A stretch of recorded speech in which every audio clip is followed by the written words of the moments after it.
Chapter 21 is on genomics, a fairly new field within molecular biology. Genomics is the study of entire genomes, that is all of the DNA and all of the chromosomes of an organism. Because most genome studies yield huge amounts of data, the field of bioinformatics uses computers in order to make sense out of all this. Now, the notes for Chapter 21 are fairly brief, as will this video. Now, Roman numeral 2 discusses approaches to genome sequencing. Be sure to read through that. I don't really go into it very much. Roman numeral 3 discusses bioinformatics. This is the use of computers to not only elucidate genomes, but also for databases to store genetic information. In your notes, I mentioned the NCBI, also known as Gene Bank, where a lot of people will publish their research and then make those DNA sequences available for everybody on the internet. Now, Roman numeral 4 discusses genomes themselves. In table 21.1, it shows you some examples of genome sizes and estimated number of genomes.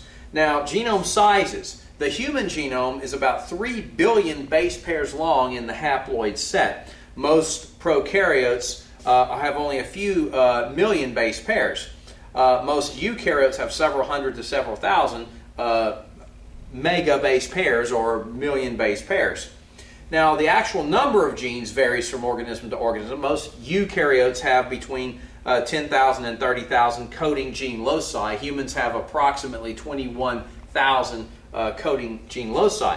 Now, again, it's not just the number of the genes. It also has to do with RNA processing. Previous chapter deals with that, which can result in different versions of messenger RNA and therefore different proteins. So this few number of our coding loci should not be that disheartening. Now, composition of genomes. There is a chart, figure 21.6, that looks something like this. Now again, not everything is known about this stuff, but our actual coding sequences, that is the 21,000 or so gene loci, only represents 1.5% of our entire genome. Then we've got another 5% for regulatory genes of various things, again covered in Chapter 20. Introns, non-coding sequences that are spliced out in RNA processing, make up 20% of our genome. Unique non-coding DNA, 15%. Repetitive non-coding DNA, 14%. 44% repetitive DNA with transposable elements. Now, transposable elements has to do with pieces of DNA that are actually moved around, and again, scientists are still trying to study that. The repetitive DNA includes STRs, short tandem repeats, which are highly variable from person to person.